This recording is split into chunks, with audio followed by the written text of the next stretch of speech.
nous rentrons dans Exode, nous regardons un peu, on va se voir que le contexte dans lequel le Seigneur dit ça à Moïse, c'est dans quel contexte? Dans Exode 32, qu'est-ce qui se passe? Israël entre dans une grosse apostasie. Le Dieu qui les a sortis d'Égypte dans la puissance, qui les a fait traverser la mer Rouge à sec, qui s'est manifesté puissamment à eux, il appelle Moïse vers lui pour lui transmettre des instructions. 40 jours, 40 nuits, seulement 1 mois, 10 jours. Si on reste dans le compte de la Bible, du temps selon la Bible, 30 jours, le mois, dans la Bible. 1 mois, 10 jours, le peuple s'est déjà détourné, jusqu'à faire un veau d'or, en disant, voici Israël, le Dieu qui t'a sorti d'Égypte et tout. Apostasie totale de tout le peuple, avec ses dirigeants, Hur, Aaron, totalement dedans. Moïse descend, renvoyé par Dieu, et vient trouver cette abomination qui a été bâtie, et le peuple qui est en train de se divertir et faire de la folie. Moïse est irrité, il casse les tables de la loi, et il demande de châtier le peuple, ce que les Lévites font. Et on dit environ 3000 personnes meurent ce jour-là de la main des Lévites. Dieu, au chapitre 33, est irrité de cette situation. Et il dit au peuple, il dit à Moïse, je ne peux pas venir au milieu de vous. Parce que si je viens au milieu de vous, je vous détruirai parce que vous êtes un peuple au cou raide. Moïse au chapitre 32, déjà quand Dieu veut détruire le peuple, il plaide devant Dieu. Pardonne à ce peuple, sinon efface mon nom de ton livre que tu as écrit. Et Dieu dit, c'est celui qui a péché que j'effacerai de mon livre. Au chapitre 33, Moïse continue à plaider avec Dieu.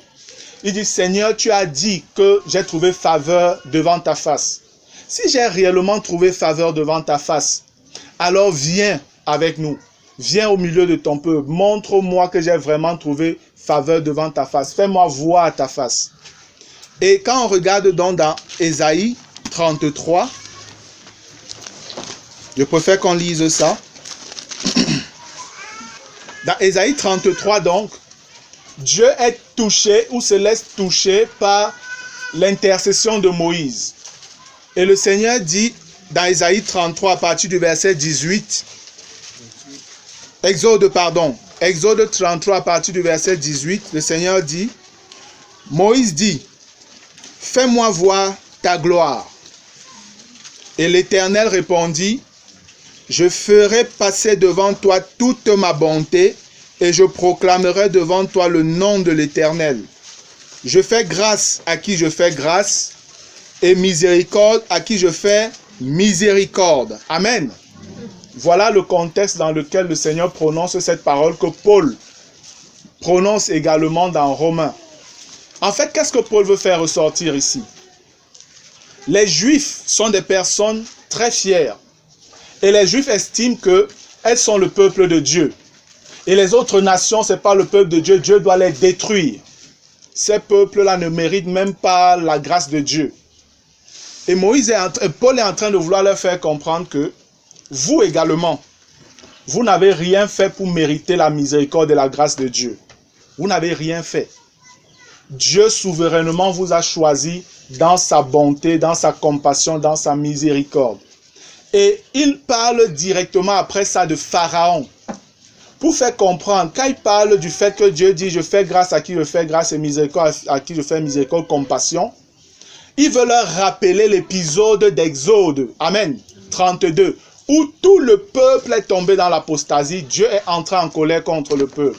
Ce que Paul veut faire comprendre aux Juifs, c'est que si Dieu voulait agir comme vous êtes en train de dire, sachez que vous-même, vous seriez bon pour être détruit. Amen. Vous seriez qualifié pour être détruit. Mais regardez, Pharaon a agi d'une certaine manière où il s'est rébellé, il s'est endurci vis-à-vis de Dieu. Et Dieu a détruit Pharaon. Mais vous, il ne vous a pas détruit alors que vous avez agi exactement comme Pharaon. Amen. Voilà la pensée de Dieu lorsqu'il parle de Pharaon ici. Il essaie de faire comprendre aux Juifs que si vous voulez être sauvés, ce n'est pas ma grâce souveraine que vous devez être sauvés. que vous pouvez être sauvé. Ce n'est jamais parce que vous êtes un peuple particulier. Amen. Jamais. Et même s'il fallait voir, parce que certains par la suite, quand il dit, mais qui peut donc résister? Pourquoi blâme-t-il encore? Le Seigneur nous donne même de comprendre pourquoi Pharaon a été détruit. Ça n'a jamais été la volonté de Dieu de détruire Pharaon. Dieu n'a jamais créé Pharaon pour que Pharaon soit détruit comme certains chrétiens comprennent. Ce n'est pas juste, ce n'est pas vrai. C'est que la Bible se contredirait. Parce que dans Ésaïe 33, non, dans Ézéchiel, pardon. Dans Ézéchiel 33, frère, je crois à partir du verset 11, le Seigneur dit clairement, ce n'est pas sa volonté que le méchant meure. Mais sa volonté, c'est que le méchant se répande et qu'il vive. Amen. Et Pharaon était un méchant devant Dieu par ses actions, par sa manière de faire. Et vous allez voir comment Dieu a témoigné son amour à Pharaon. Rentrons un peu dans Exode. Exode chapitre 9. Pendant que je préparais ces enseignements, j'ai été béni de voir comment le Seigneur vraiment manifeste son amour envers les hommes pour les sauver. Mais vraiment, si quelqu'un n'est pas sauvé, ce n'est pas parce que Dieu l'a programmé ou Dieu l'a prédestiné à l'enfer avant même de l'envoyer sur la terre. Ce n'est pas vrai. Moi, je ne crois pas à cet enseignement. Je ne crois pas que la prédestination selon Dieu soit cela. Qu'avant que Dieu ne crée quelqu'un, ne l'envoie sur la terre, il a déjà choisi de toute éternité que toi, tu iras sur la terre, mais tu vas finir dans le lac de feu, quoi que tu fasses. Toi, tu vas aller sur la terre, pardon, et tu finiras dans le paradis, voilà, parce que moi, je t'aime, je t'ai choisi. Non, ce n'est pas vrai. Nous avons déjà vu qu'avec Jacob et Ésaü, ça ne tient pas cela. Ils ne comprennent pas. Si on revient avec le cas de Pharaon, où on voit Dieu qui dit, je fais miséricorde à qui je veux, et après, plus bas, il dit, j'endurcis qui je veux. Mais pourquoi est-ce que Dieu endurcit Pharaon? Est-ce que Dieu endurcit Pharaon de manière souveraine et décide que Pharaon, je vais t'endurcir, quoi que tu fasses, je vais t'endurcir parce que je veux me glorifier au travers de toi? Frère, si vous examinez les Écritures avec la pensée juste de Dieu, vous ne pouvez pas arriver à cette conclusion. Parce que quand nous regardons dans les Écritures, le Seigneur révèle à Moïse, avant même que Moïse ne parle, que Pharaon va s'endurcir. Amen. Et il dit après, moi j'endurcirai son cœur. Lorsque Dieu le dit, on a l'impression que dès le départ, c'est Dieu qui endurcit le cœur de Pharaon. Mais ce n'est pas le cas en fait. Parce qu'il y a des passages bibliques qui nous donnent clairement de comprendre le dessein de Dieu pour Pharaon. Dieu voulait que Pharaon soit sauvé. Dieu voulait que Pharaon le craigne et qu'il se repente. Parce que si vous regardez, le Seigneur commence à frapper Pharaon par certains fléaux. Pharaon s'oppose à Dieu par ses magiciens. Mais à un moment, dans Exode chapitre 8, quand il y a l'invasion de Pou, une autre des plaies d'Égypte, les magiciens de Pharaon au verset 15, c'était la 4e plaie, je pense, ou non, c'est le 4e point d'endurcissement de Pharaon. Les magiciens d'Égypte, les magiciens de Pharaon disent à Pharaon, parce qu'ils n'ont pas pu empêcher les poux, ils disent clairement à Pharaon, c'est le doigt de Dieu. Et on nous dit, le cœur de Pharaon s'endurcit. Et il n'écouta point Moïse et Aaron selon ce que l'Éternel avait dit. Donc même ces magiciens, qui étaient comme des prêtres pour lui disent déjà, ça c'est le doigt de Dieu. Parce qu'ils sont dépassés. Amen. Pharaon devait dans une certaine mesure déjà faire attention. Il s'endurcit toujours. Lorsque vous arrivez au chapitre 9, si nous prenons à partir du verset 15, il est écrit, si j'avais étendu ma main, c'est Dieu qui parle ici à Pharaon, si j'avais étendu ma main et que j'étais frappé par la mortalité, toi et ton peuple, tu aurais disparu de la terre. Amen. Dieu est en train de faire comprendre à Pharaon que j'ai le pouvoir de te tuer. Je pouvais directement te détruire. Mais ce n'est pas ma volonté. Je pouvais te détruire, toi et ton peuple, et faire sortir mon peuple sans problème. Mais telle n'est pas ma volonté pour toi. Il continue au verset 16. Mais je t'ai laissé subsister, afin que tu vois ma puissance, afin que Pharaon d'abord voie la puissance de Dieu et que l'on publie mon nom par toute la terre. Après, il dit au verset 17, écoutez bien, une menace. Si tu t'élèves encore contre mon peuple et si tu ne le laisses point aller, voici, je ferai pleuvoir demain à cette heure une grêle tellement forte qu'il n'y en a point eu de semblable en Égypte depuis le jour où elle a été fondée jusqu'à présent. Vous voyez que Dieu le met en garde ici. J'ai fait ce que j'ai vu afin que tu vois ma puissance, Pharaon. J'aurais pu te détruire, toi et tout ton peuple là. Mais je vous ai laissé, je t'ai fait voir ma puissance. Je te mets en garde. Si tu t'élèves encore contre moi, voilà ce qui va t'arriver. Pharaon va encore s'endurcir. Regardez ce que Moïse dit à Pharaon un peu plus loin. À partir du verset 29, il est écrit, Moïse lui dit, quand je sortirai de la ville, parce que Dieu l'a encore touché, et il supplie Moïse, Moïse dit, ok, je vais donc faire ce que tu demandes.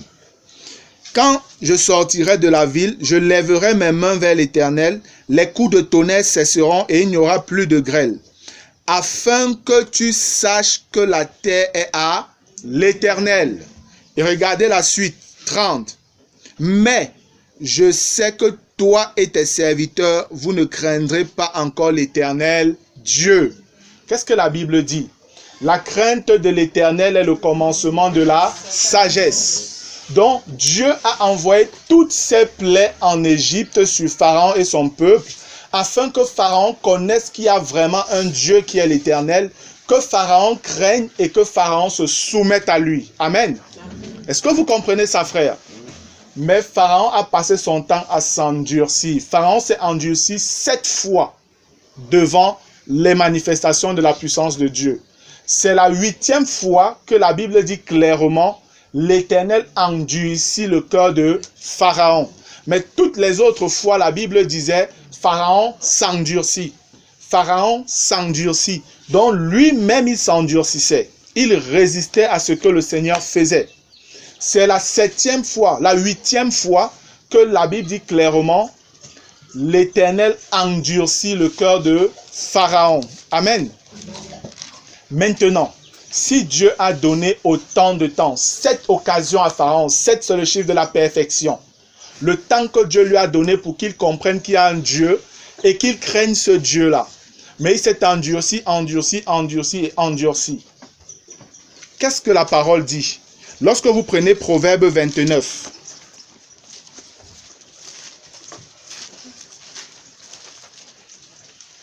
Proverbe 29, je vais lire le verset 1. Il est écrit, un homme qui mérite d'être repris et qui raidit le cou sera brisé subitement et sans remède. Amen. Voilà la parole qui s'abat sur Pharaon. Pharaon méritait d'être repris à cause de sa méchanceté. Dieu a agi comme il voulait agir pour que Pharaon se repente. Mais Pharaon s'est endurci. Et la Bible dit clairement que s'il y a quelqu'un, un homme qui mérite d'être repris et qui raidit le cou, il sera brisé subitement et sans remède. Et c'est pourquoi, pour finir, on nous dit que c'est l'Éternel maintenant qui a endurci le cœur de Pharaon, afin donc de l'amener à la perte selon le désir de son cœur. Frère, c'est exactement le châtiment qui va tomber sur les hommes rebelles, ceux qui écoutent l'évangile aujourd'hui et qui résistent, ceux qui refusent l'amour de la vérité qui leur est présenté en Jésus-Christ. Cela nous est clairement révélé dans 2 Thessaloniciens au chapitre 2. Le Seigneur nous révèle là-bas, par la plume de l'apôtre Paul, inspiré par le Saint-Esprit, que Dieu, à un moment donné, enverra un esprit puissant d'égarement vers tous les hommes qui n'ont pas reçu l'amour de la vérité pour être sauvés. On dit que c'est Dieu lui-même qui va envoyer cet esprit d'égarement-là, afin qu'ils croient au mensonge. Mais Dieu ne le fait pas délibérément. Dieu a laissé le temps. Et Dieu est encore dans le temps de sa patience maintenant, pour que les hommes se repentent. Mais les hommes s'endurcissent devant la patience de Dieu. Nous avons vu ça, je pense, c'était mercredi, avec Romains le chapitre 2, les versets 1 à 11, où on nous parle du fait que la bonté de Dieu, la patience de Dieu, la longanimité de Dieu nous pousse à la repentance. Mais pas ton cœur impénitent et pas ton cœur endurci. Là, tu t'amasses un trésor de colère. Un trésor de colère. Donc jamais Dieu n'endurcit délibérément les hommes. Jamais. Et c'est l'image donc que l'apôtre Paul prend aux Juifs pour leur donner de comprendre. Vous n'avez aucun mérite pour le choix que Dieu vous a fait. Aucun. Parce que de la même manière que vous êtes endurcis vis-à-vis de Dieu dans le désert, Pharaon aussi s'est endurci comme ça. Mais à vous, Dieu a même fait miséricorde. Vous méritiez le même châtiment que Pharaon. Mais Dieu vous a fait grâce. Et le Seigneur, la Bible nous révèle pourquoi il leur a fait grâce. C'est à cause de la promesse qu'il avait faite à leur Père. Alléluia. Quand donc, par la suite, on nous dit, ainsi, il fait miséricorde, avec verset 18, Romains 9, 18. Ainsi, il fait miséricorde à qui il veut, et il endurcit qui il veut. Tu me diras, pourquoi blâme-t-il encore? Car qui est-ce qui résiste à sa volonté? L'apôtre Paul répond, ô homme, toi plutôt, qui es-tu pour contester avec Dieu? Amen. Amen. Qui es-tu pour contester avec Dieu? Et il nous renvoie directement dans un passage de l'Ancien Testament toujours. Le vase d'argile dira-t-il à celui qui l'a formé, pourquoi m'as-tu fait ainsi? Le potier n'est-il pas maître de l'argile pour faire avec la même masse un vase d'honneur et un vase d'un usage vil? En fait, ici, ce que Paul veut dire, c'est quoi? Ne regardez pas aux situations particulières des gens, mais regardez au Dieu souverain qui est là et qui vous accorde l'occasion d'être sauvé. Amen. Amen.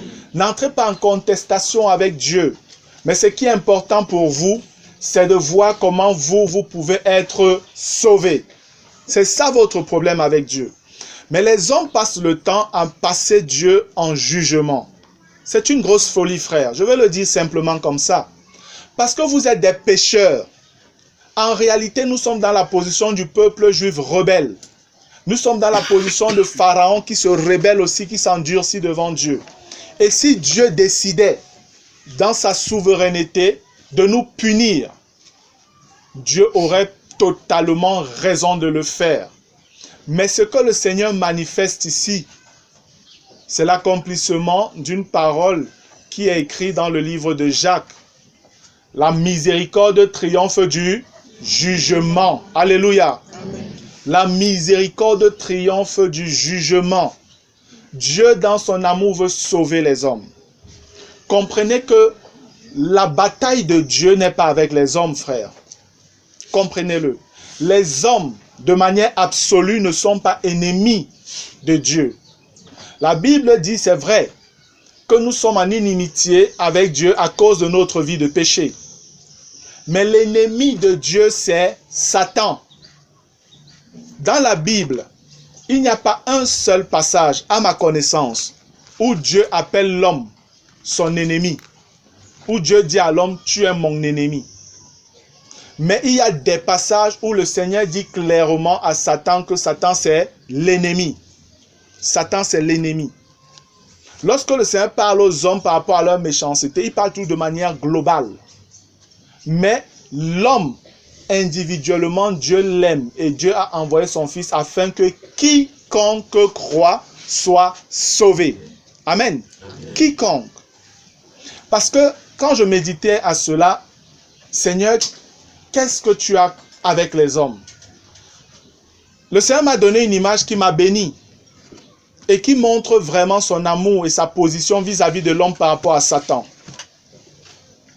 Le Seigneur me donnait de voir un père et son enfant. Un papa qui a un enfant à qui il essaie de donner une bonne éducation, mais l'enfant est rebelle. Et l'enfant finit par tomber dans la drogue. L'enfant se drogue fortement. C'est vrai, le papa sera irrité contre l'enfant parce qu'il lui désobéit et il se drogue. Et si la chose va un peu plus loin et que l'enfant, overdose, l'enfant meurt, le papa sera attristé en même temps irrité même aussi contre ce fils qui a été rebelle. Mais vous pensez que la véritable colère du papa sera tournée vers qui?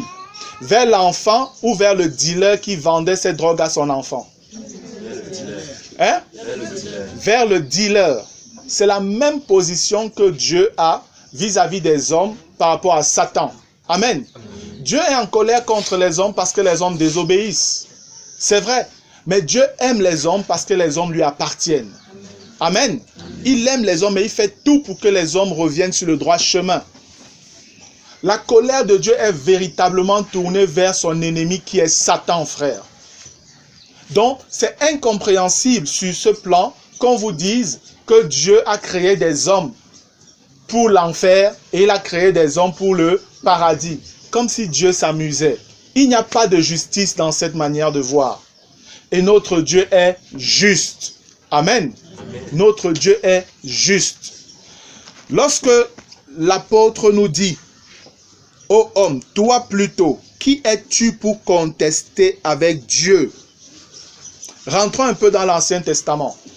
Vous allez voir avec quel ton le Seigneur dit cette parole. Ici, là, on ne perçoit pas bien la chose. Mais Dieu parle avec un ton souverain. Vous êtes qui pour me poser même des questions? Qui êtes-vous pour essayer de contester avec moi? Allons dans Isaïe 45.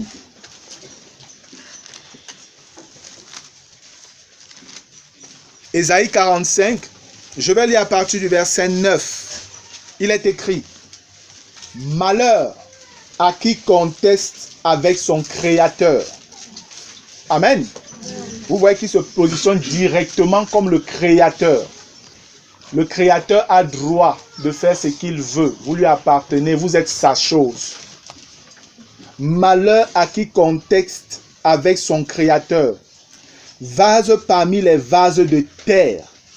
L'argile dit-elle à celui qui l'a façonné, que fais-tu? Et l'œuvre dit-elle à l'ouvrier, tu n'as point de main? Malheur à qui dit à son père, pourquoi m'as-tu engendré? Et c'est ce que les hommes disent souvent. Pourquoi Dieu m'a créé? Et à sa mère, pourquoi m'as-tu enfanté? Voilà le langage insensé des hommes devant le Créateur. Verset 11. Ainsi parle l'Éternel, le Saint d'Israël et son Créateur. Veut-on me questionner sur l'avenir? Me donner des ordres sur mes enfants et sur l'œuvre de mes mains? C'est moi qui ai fait la terre et qui sur elle ai créé l'homme. C'est moi, ce sont mes mains qui ont déployé les cieux. Et c'est moi qui ai disposé toute leur armée. C'est moi qui ai suscité Cyrus dans ma justice. Et j'aplanirai toutes ses voies. Il rebâtira ma ville et libérera mes captifs, sans rançon ni présent, dit l'Éternel des armées. Il parle ici de Cyrus, des années avant que Cyrus ne vienne à l'existence. Cyrus n'existait pas encore. Et il veut vous montrer sa souveraineté ici. Il dit de manière souveraine, j'ai choisi un roi païen. Et c'est lui qui rebâtira même ma ville. Je suis souverain, je fais ce que je veux. Vous êtes qui pour contester avec moi? Qui êtes-vous pour contester avec moi sur mes choix souverains? L'homme n'a pas le droit d'aller jusque-là. Ce qui est important, frères et sœurs, et à tout être humain qui peut écouter ce que je dis là, c'est de te placer comme la créature déchue que tu es devant un Dieu créateur qui est saint, saint, saint. Amen. Reconnaître ta petitesse et le supplier de t'accorder son pardon et son salut au nom de son Fils. Amen. Voilà ce qui t'importe. Tout le reste ne te concerne pas. Dieu décide de faire ce qu'il veut qu'il le fasse. Toi, ton défi avec Dieu, c'est mon Créateur, accorde-moi ton pardon, je veux être sauvé. Vous savez, parfois les hommes passent Dieu en jugement. Quelqu'un va entendre, par exemple, il y a eu un crash d'avion. Il y a eu des morts et même des bébés et tout ça là. Il va dire, ouais, des innocents comme ça. Où était Dieu? Ou alors Dieu? Directement, il passe Dieu au tribunal. Donc c'est Dieu qui est l'auteur de tout ce mal-là. Lui, il voit plutôt la méchanceté de Dieu. Il ne voit pas la grâce et la bonté de Dieu envers lui qui est encore vivant. Ceux-là sont morts. Ils sont morts dans quelles conditions? Est-ce qu'ils étaient repentis? Est-ce qu'ils étaient réconciliés avec Dieu? Il n'en sait rien. Mais il se préoccupe d'eux. Alors que lui, il est encore vivant et peut-être il n'est même pas réconcilié avec son Dieu. Voilà la folie de l'homme. Et c'est ce que l'apôtre Paul est en train de faire comprendre ici à ces personnes. Vous contestez pourquoi? Dieu est souverain, il fait ce qu'il veut. Où est votre problème là-dedans? Vous savez, avec Jésus, il y a eu un épisode pareil. Regardez dans Luc au chapitre 13. C'est une parole que j'aime tellement du Seigneur, qui montre sa souveraineté et qui tourne les regards de l'homme vers ce qui est essentiel. Luc, le chapitre 13. Il est écrit à partir du verset 1. En ce même temps, quelques personnes qui se trouvaient là racontaient à Jésus ce qui était arrivé à des Galiléens dont Pilate avait mêlé le sang avec celui de leur sacrifice, dont il les avait tués. Ils leur répondirent, écoutez ce que Jésus dit. Ils attendaient que Jésus dise, ouais, Pilate là, comment il est mauvais comme ça, je vais vraiment m'occuper de lui et tout ça. Regardez la réponse du Seigneur. Croyez-vous que ces Galiléens aient été de plus grands pécheurs que tous les autres Galiléens parce qu'ils ont souffert de la sorte? Non, je vous le dis. Mais si vous ne vous repentez, vous périrez tous également. Amen. Amen. Le Seigneur est en train de dire, ce n'est pas votre problème ce que Pilate a fait. Vous, vous êtes encore vivant. Est-ce que vous vous êtes déjà repenti? Si vous ne vous repentez pas, vous pouvez avoir le même sort que ces gens-là. Donc ce n'est pas votre problème là-bas. Amen. Amen. Ce n'est pas votre problème. Il continue au verset 4. Ou bien, ces 18 personnes sur qui est tombée la tour de Siloé et qu'elle a tué, croyez-vous qu'elles aient été plus coupables que tous les autres habitants de Jérusalem? C'est tombé sur ceux-là, ce n'est pas tombé sur vous. Est-ce que vous pensez que vous êtes meilleur qu'eux? Non. Je vous le dis, mais si vous ne vous repentez, vous périrez tous également. Amen. Donc, frères, ce que Dieu veut, c'est que le méchant se répande et qu'il soit sauvé. Amen. Amen. Le Seigneur est souverain pour faire ce qu'il veut. Telle est la souveraineté de Dieu. Telle est sa souveraineté, tel est son plein droit en tant que créateur. Nous sommes, les hommes sont des créatures déchues qui ont péché, qui sont tombés. Et Dieu serait juste s'il décidait de tous nous envoyer en enfer. Il n'aurait aucun reproche, personne n'aurait un reproche à lui faire. Mais Dieu a laissé son amour prendre le dessus. Dieu a laissé sa miséricorde triompher sur son jugement. Et Dieu a manifesté sa patience envers toutes les nations, envers tous les peuples, juifs comme non-juifs. C'est ce que l'apôtre Paul fait comprendre par la suite. Et malheureusement, c'est l'un des passages de Romains 9 qui est très mal compris. La suite, à partir du verset 22. Au verset 21, il dit, « Le potier n'est-il pas maître de l'argile pour faire avec la même masse un vase d'honneur et un vase d'un usage vil? » Au verset 22, il dit, « Et que dire si Dieu, voulant montrer sa colère et faire connaître sa puissance, a supporté avec une grande patience des vases de colère prêts pour la perdition. » Les frères qui sont calvinistes et qui disent comme Calvin qu'il y a une double prédestination, Dieu de tout temps a envoyé les hommes sur la terre mais il ne les crée pas pareil. Il crée certains pour l'éternel salut et il crée d'autres pour l'éternelle damnation. Les frères là s'appuient donc sur ce passage en disant qu'on dit ici que Dieu a créé des vases de colère pour la perdition. Mais ce n'est pas ce que ce passage dit. Non, ce n'est pas ce que ce passage dit. Déjà, le passage ne nous dit pas ici là que c'est Dieu qui a créé ces vases-là pour la perdition. Non. Mais on nous dit qu'il y a des vases de colère qui sont prêts pour la perdition. Mais avant qu'on ne dise cela, on dit que Dieu a supporté avec une grande patience Si Dieu a supporté avec une grande patience, c'est parce que Dieu croyait que ces gens pouvaient toujours se repentir. Amen. C'est parce qu'il croyait que ces gens pouvaient se repentir. Et quand vous prenez maintenant le grand contexte de la chose, nous allons faire un peu marche arrière, s'il vous plaît, pour que vous compreniez bien ce passage-ci. On va remonter un peu jusqu'à Romains au verset 12. Romains 9, verset 12. Parlant encore de Jacob et d'Ésaü. Parce qu'il y a une autre compréhension que vous pouvez avoir. Ça aussi, c'est ce que le Seigneur m'a donné de voir, m'a donné de comprendre. Au verset 12, il dit, quand il fut dit à Rebecca, l'aîné sera assujetti au plus jeune, selon qu'il est écrit, j'ai aimé Jacob et j'ai haï Ésaü.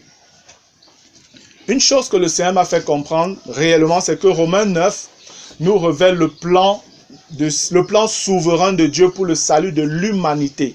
Et l'humanité là comprend les nations et les Juifs. Amen.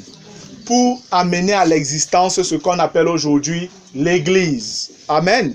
Parce que l'Église est l'entité spirituelle et aussi manifestée physiquement par nous qui sommes là, où on retrouve en un seul groupe, un seul peuple uni, les nations et les Juifs. Un en Jésus-Christ. Gloire à Dieu. Amen. Le Seigneur, par cette parole, l'aîné sera assujetti au plus jeune, selon qu'il est écrit, j'ai aimé Jacob et j'ai haï Ésaü. Et après, plus bas, il nous parle également de Pharaon. En fait, le Seigneur révèle ici les trois grands groupes qui devaient exister sur la terre et qui existent présentement. Ces trois grands groupes n'ont pas toujours existé. C'est avec le temps que ces groupes-là sont venus à l'existence. Le premier grand groupe, c'était les nations, qui étaient formées par les premiers peuples unis là-bas. Depuis la Genèse, on descend jusqu'à la tour de Babel. Après, Dieu disperse ces groupes-là, ils deviennent les différentes nations que nous voyons sur la terre aujourd'hui. Voilà le premier grand groupe. Le deuxième grand groupe est créé encore par Dieu au travers d'Abraham, après Isaac, après Jacob, après les 12 patriarches d'Israël. On a les 12 tribus. Voilà le deuxième grand groupe. Et le dernier grand groupe, c'est le groupe qui est créé davantage par Jésus-Christ, par sa mort et sa résurrection. En lui, on retrouve les Juifs qui croient en son sacrifice et les hommes des nations qui croient en son sacrifice. Amen. Et ce groupe-là forme l'Église de Jésus-Christ. Ce sont les trois grands groupes qui existent sur la terre. Sur la terre, vous avez les Juifs qui ont un plan particulier avec Dieu, ou alors Dieu a un plan particulier pour eux. Il y a les nations avec qui Dieu aussi a un plan particulier.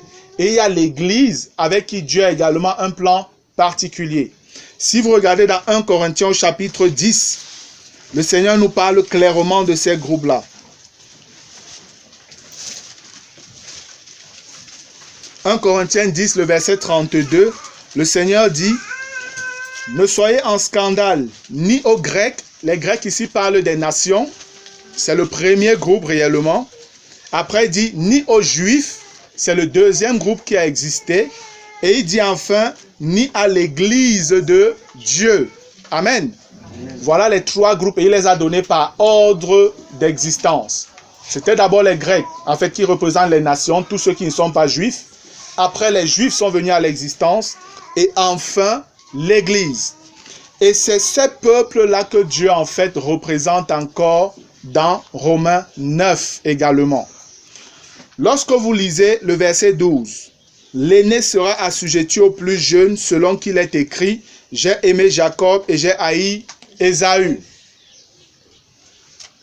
Vraiment, je vais dire ce que le Seigneur m'a donné de comprendre. Et maintenant, je vais expliquer pourquoi je crois que cela tient la route.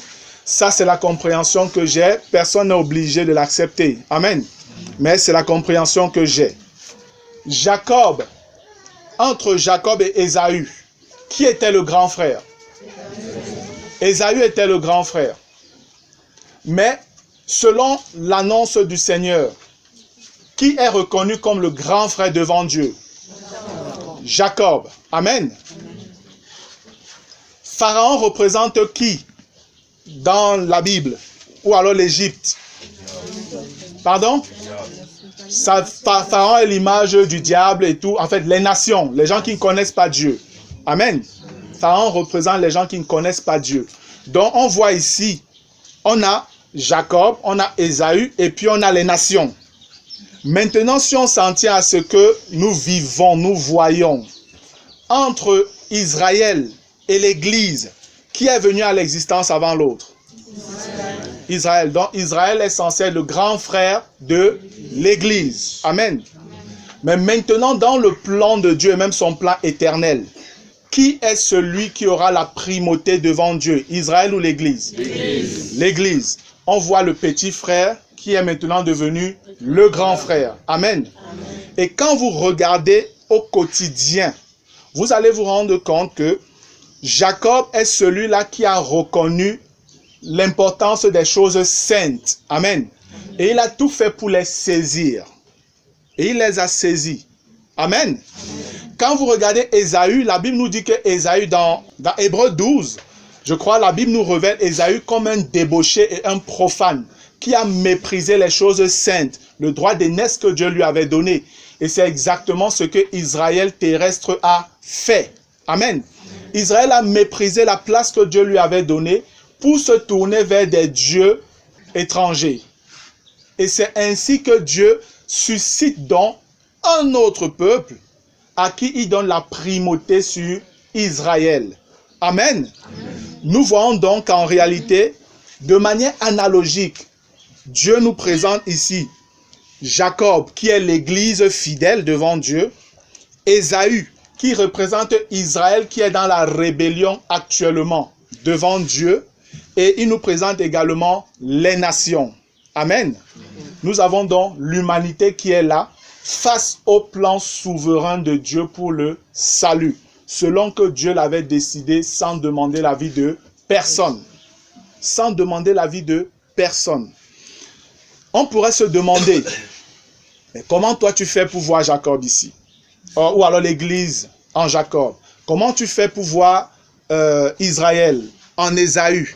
Comme j'ai dit, un des premiers points, c'est qu'on nous dit ici, le plus jeune, l'aîné sera assujetti au plus jeune. Et nous savons qu'aujourd'hui, l'église a la primauté sur Israël. Amen.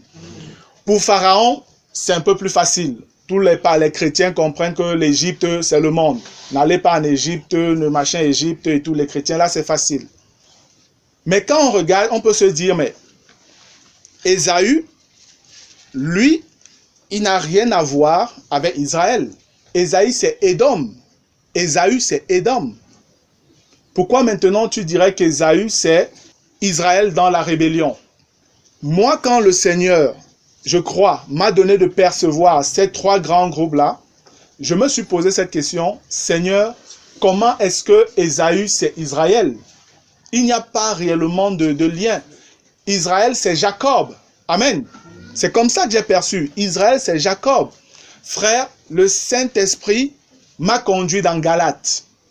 Et c'est avec Galates que j'ai compris que Dieu agit aussi avec des analogies pour faire comprendre un certain nombre de choses. Allons rapidement dans Galates. Galates chapitre 4. Galates 4, je vais lire à partir du verset 19. Il est écrit, « Mes enfants, pour qui j'éprouve de nouveau les douleurs de l'enfantement, jusqu'à ce que Christ soit formé en vous. Je voudrais être maintenant auprès de vous et changer de langage, car je suis dans l'inquiétude à votre sujet. Dites-moi, vous qui voulez être sous la loi, ne comprenez-vous point la loi? Car il est écrit qu'Abraham eut deux fils, un de la femme esclave et un de la femme libre. On voit deux femmes ici, une esclave et une qui est libre. Mais celui de l'esclave naquit selon la chair, et celui de la femme libre naquit en vertu de la promesse. Ces faits ont une valeur allégorique, donc c'est une image que Dieu prenait. Car ces femmes sont deux alliances, l'une du mont Sina, enfantant pour la servitude, c'est Agar. Écoutez bien. L'une du mont Sina enfantant pour la servitude, c'est Agar. Car Agar, c'est le mont Sina en Arabie. Et on dit qu'elle correspond à quoi? Et elle correspond à la Jérusalem actuelle qui est dans la servitude avec ses enfants. Wow! Qu'est-ce que Agar a à voir avec Jérusalem? Agar, c'est la mère d'Ismaël. Agar, c'est la mère des Arabes. Mais Paul, ici, inspiré par le Saint-Esprit, nous révèle que Agar représente en réalité, sur le plan spirituel, Jérusalem actuelle qui est dans la rébellion. Jérusalem actuelle qui est dans la servitude. Amen. Et après, on nous dit, mais la Jérusalem d'en haut, verset 26, est libre. C'est notre mère. Celle-là dont on voit en elle Isaac. Amen. On voit celle-là qui vient par Sarah. La Jérusalem d'en haut est libre, c'est notre mère. Donc Sarah représente la Jérusalem d'en haut. Car il est écrit, réjouis-toi stérile, toi qui n'enfantes point. Éclate et pousse des cris, toi qui n'as pas éprouvé les douleurs de l'enfantement. Car les enfants de la délaissée seront plus nombreux que les enfants de celle qui était mariée. Amen. Celle qui est mariée est celle qui est censée avoir des enfants. Amen. Et c'est ainsi que Agar était féconde et Sarah n'était pas féconde. Sarah était stérile. Mais la prophétie disait que les enfants de la délaissée, donc Sarah, seront plus nombreux après que celle-là même qui était féconde. Et c'est ce que nous voyons aujourd'hui. Selon la promesse de Dieu faite à Abraham, la postérité ou la descendance d'Abraham sera comme les étoiles du ciel, incontable. Amen. Et on continue en nous disant, au verset 28, « Pour vous, frères, comme Isaac, vous êtes enfants de la promesse. Et de même qu'alors, celui qui était né selon la chair persécutait celui qui était né selon l'esprit, ainsi en est-il encore maintenant. Mais que dit l'Écriture? Chasse l'esclave et son fils, car le fils de l'esclave n'héritera pas avec le fils de la femme libre. C'est pourquoi, frères, nous ne sommes pas enfants de l'esclave, mais de la femme libre. Alléluia. Vous voyez ici, frères, que une action dans le passé, on nous parlait d'Agar, qui n'avait rien à voir avec Jérusalem, avec Israël. C'était la mère d'Ismaël, Ismaël le père de tous les Arabes. Mais spirituellement, de manière allégorique, on nous fait comprendre que non, en fait, Agar là, Dieu l'a suscité pour faire comprendre quelque chose. Agar représente Jérusalem, Israël dans la servitude, dans la rébellion. Jérusalem, Israël qui ne connaît pas son Dieu, qui ne connaît pas son Sauveur. Jésus a pleuré sur Jérusalem parce que voilà, il ne connaissait pas le temps de sa visitation. Et c'est ce que la Bible nous dit ici. Et à cause de cela, Jérusalem, Israël qui a rejeté Jésus, est dans la servitude. Amen.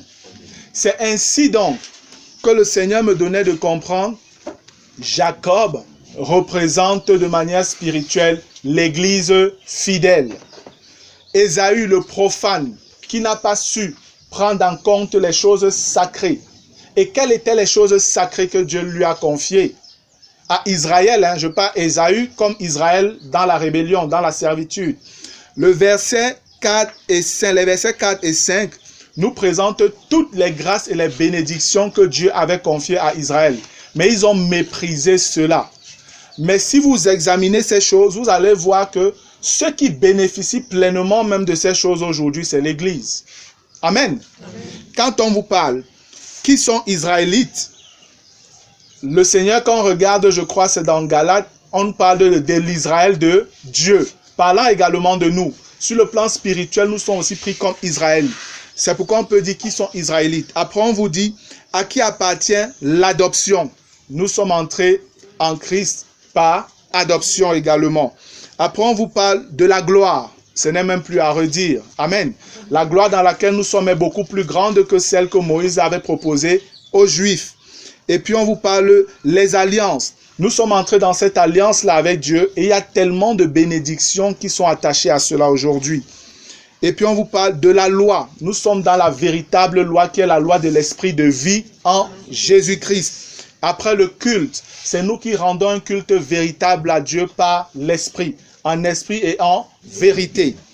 Après on vous parle des promesses. Frères, regardez simplement tout ce que le Seigneur dit pour ceux qui appartiennent à l'Église. Et les patriarches. Aujourd'hui, nous pouvons nous approprier Abraham comme notre père. Amen. On peut s'approprier Isaac, Jacob comme notre père. Amen. Nous pouvons prier au Dieu d'Abraham, Dieu d'Isaac et de Jacob, nos pères. Amen. Parce que ces gens sont des personnes qui ont marché avec Dieu selon la foi. Et nous sommes ceux qui marchent selon la foi aujourd'hui. Alléluia. Amen. Donc, voilà, bien-aimés, ressortis comme ça les différents grands groupes que Dieu nous révèle dans Romains 9 et à qui Dieu offre le salut dans sa patience. Pour revenir donc au verset 22. En fait, le Seigneur révèle clairement ici, Israël, tu as été rebelle. Tu as été autant rebelle que Pharaon. Donc, Israël qui représente réellement Israël dans la rébellion, Pharaon qui représente les nations dans la rébellion.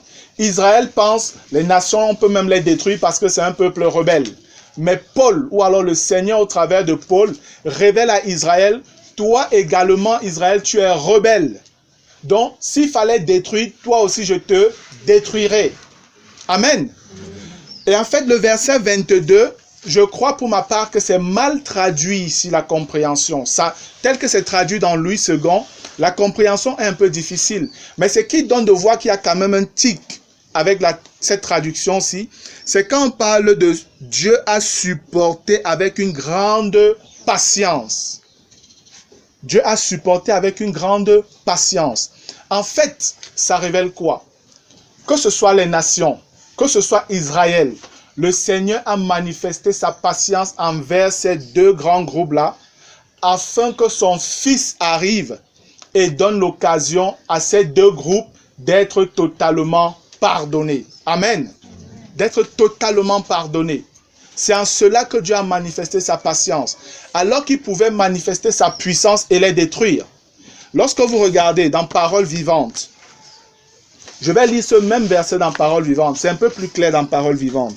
Romains 9, le verset 22, version Parole vivante, il est écrit: Dieu n'aurait-il pas le droit de montrer aussi son courroux dans sa colère et de faire connaître sa puissance?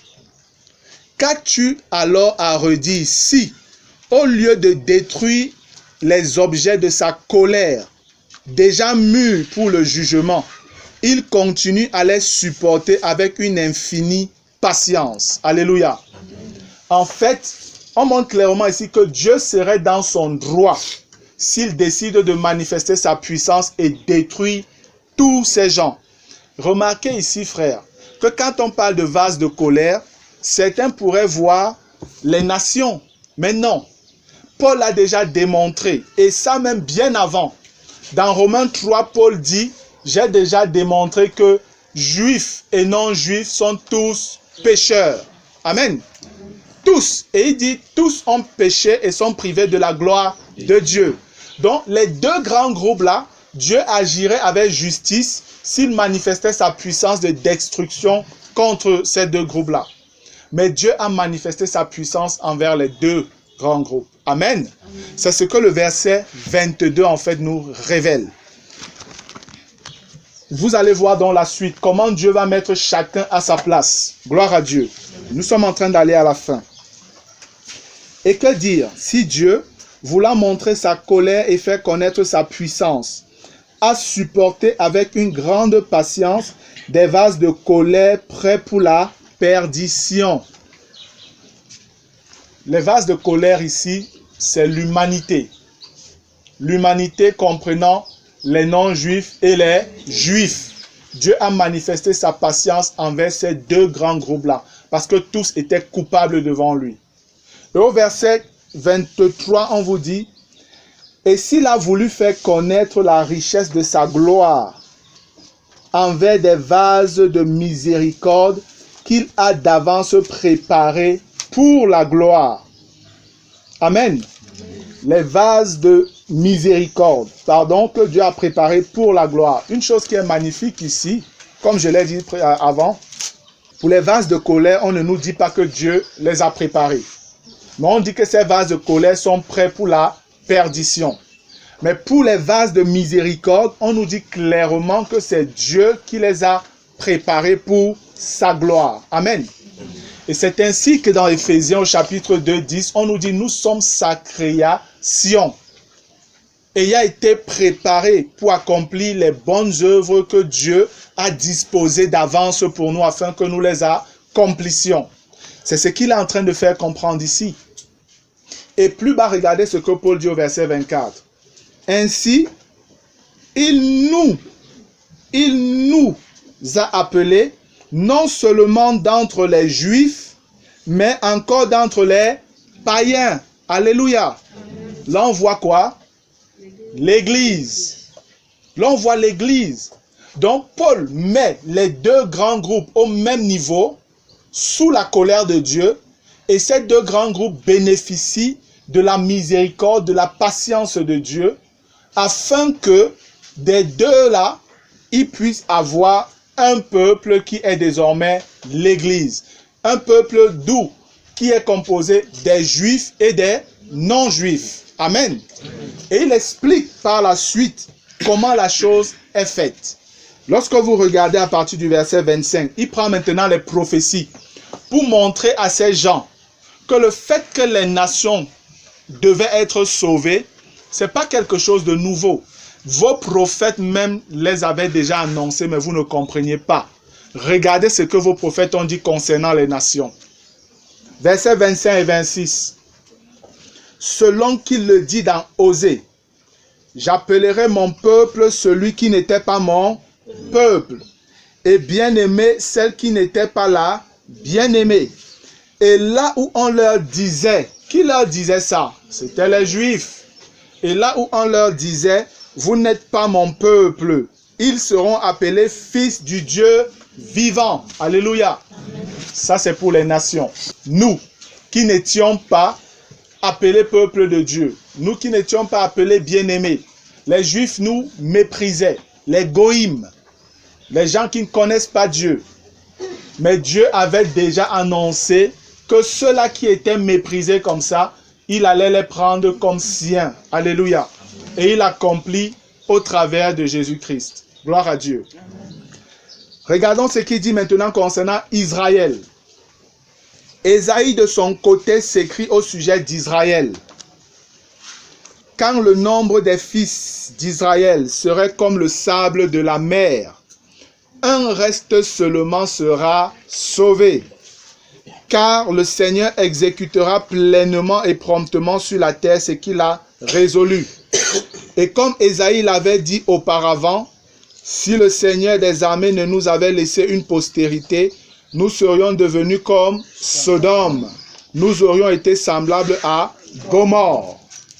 Donc Ésaïe présente clairement, Paul leur présente au travers du prophète Ésaïe, que Dieu avait déjà annoncé que vous là même qui vous enorgueillissez, c'est vraiment par ma grâce que je vais même laisser un petit nombre parmi vous, parce que vous méritiez d'être totalement détruits.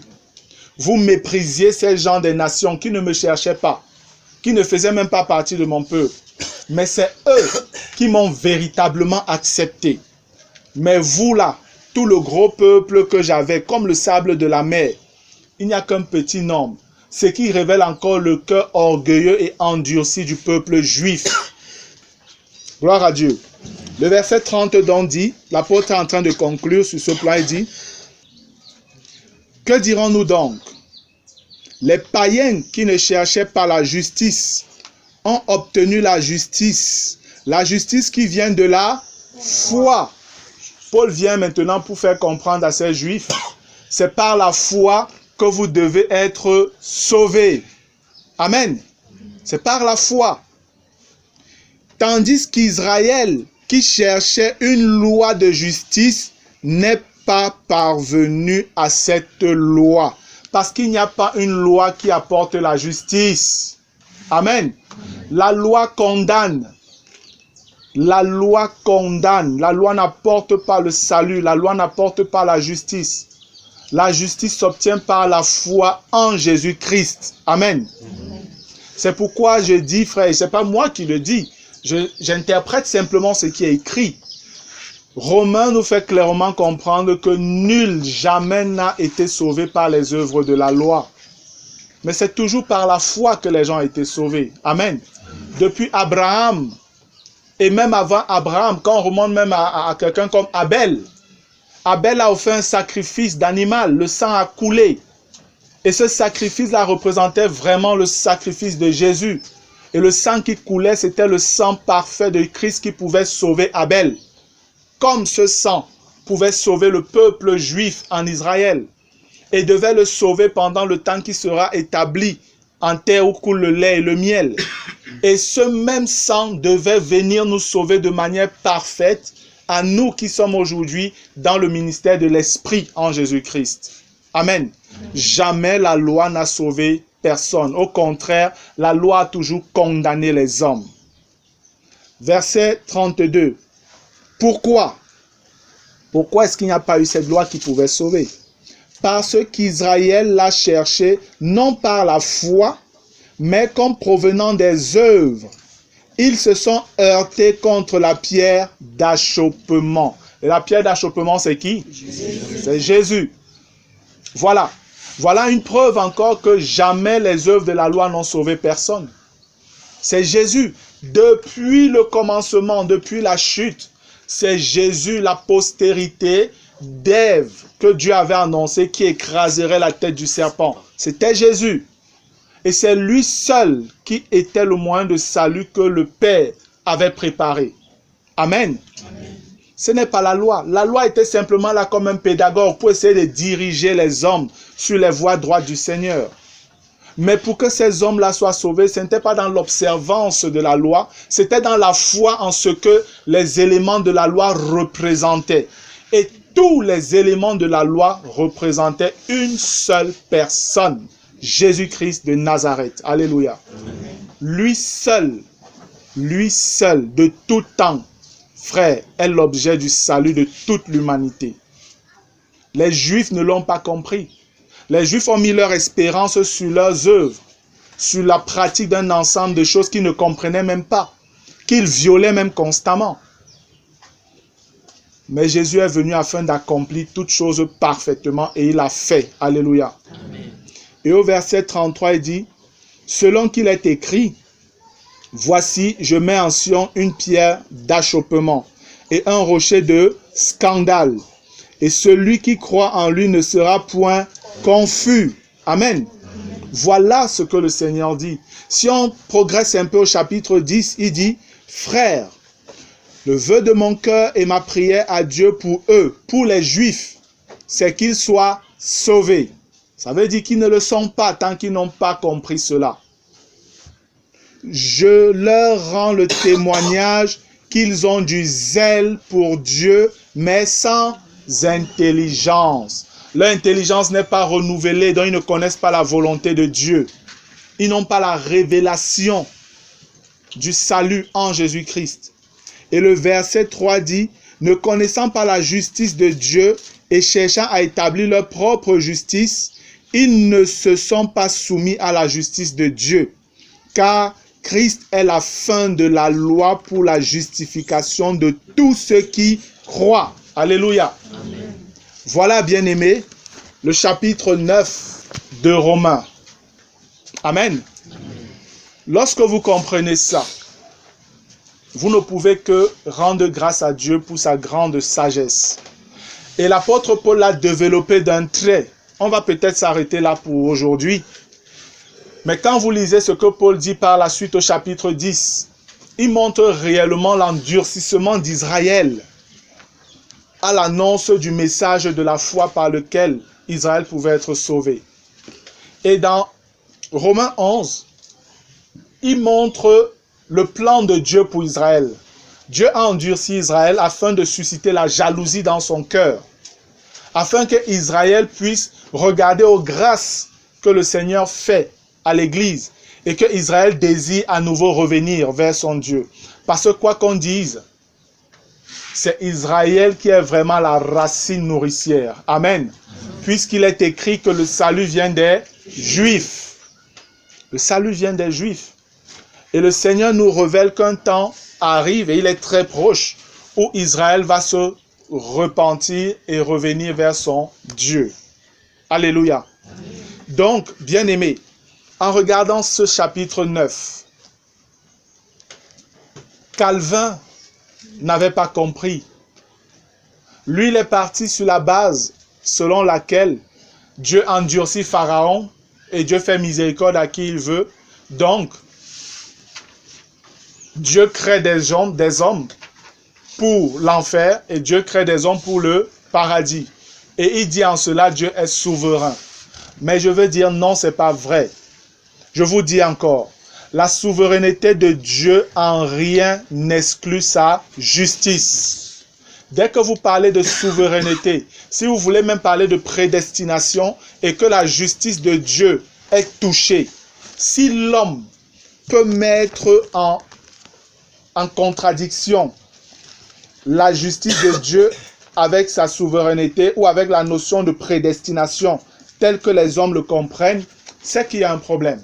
Parce que dans Romains, au chapitre 3, il est écrit à partir du verset 4, « Loin de là, que Dieu au contraire soit reconnu pour vrai et tout homme pour menteur, selon qu'il est écrit, afin que tu sois trouvé juste dans tes paroles et que tu triomphes lorsqu'on te juge. » Amen. Amen. Frère, aucun homme ne peut avoir raison devant Dieu. Et dès que l'homme, dans sa réflexion, peut manifester un tant soit peu, un élément qui peut donner de voir l'injustice dans Dieu ou dans l'action de Dieu, remettez directement cela en question, rejetez ça. Sachez que vous ne comprenez pas. Sachez que vous n'êtes pas en train de comprendre. Amen. Parce que Dieu, dans sa parole, nous fait comprendre qu'il a aimé le monde. Et le monde parle de tous les êtres vivants, de tous les humains. Il les a tellement aimés qu'il a donné son Fils unique, afin que quiconque croit en lui ne périsse point, mais qu'il ait la vie éternelle.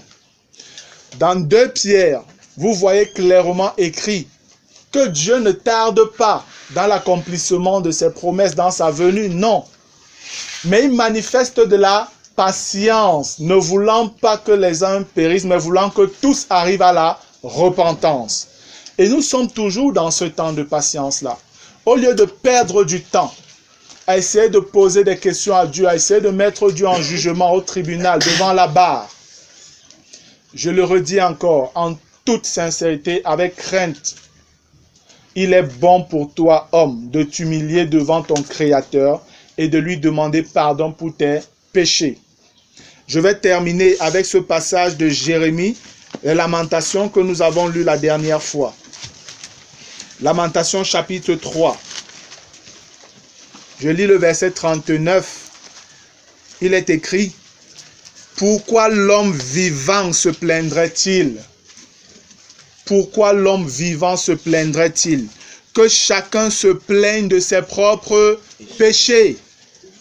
Recherchons nos voies et sondons-les et retournons à l'Éternel. » Alléluia. Frère, si tu es vivant, tu n'as pas à te plaindre de quoi que ce soit.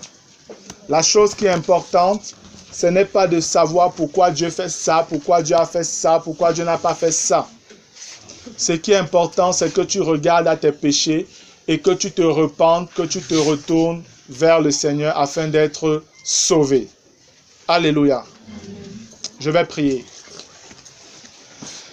Père éternel, notre Dieu et notre Roi, je veux te rendre grâce, Seigneur. Toi, le Créateur de tout être vivant, de tous les humains. Éternel, il est clair dans les Écritures que tu as manifesté ta miséricorde, ta patience, ta bonté, ton amour envers nous. Parce que tu nous révèles que nous étions tous coupables devant ta face. Seigneur, tu étais en droit de manifester ta puissance, ton courroux et nous détruire. Mais Éternel, ta miséricorde a triomphé de ton jugement. Ton amour a été plus grand que ta colère, Seigneur. Et tu as manifesté ta patience envers nous, pécheurs coupables, afin de nous offrir ta grâce, ton salut en ton Fils Jésus-Christ. Père, je veux le reconnaître encore ce jour, ce dimanche 3 mars 2019. Oui, Seigneur, je veux le reconnaître avec le peuple qui est là devant toi, Éternel.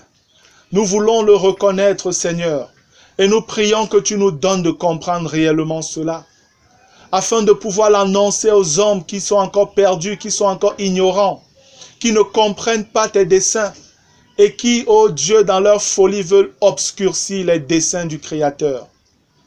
Qui est l'homme, Seigneur, pour te poser des questions? Qui est l'homme pour contester, Seigneur, tes choix souverains? Nous sommes de ceux-là qui se plient, qui s'humilient devant ta grandeur, devant ta majesté. Et nous te disons merci pour le salut, Seigneur. Merci au nom de Jésus-Christ. Nous prions que tu ouvres vraiment l'intelligence des hommes incrédules qui ne comprennent pas, Papa.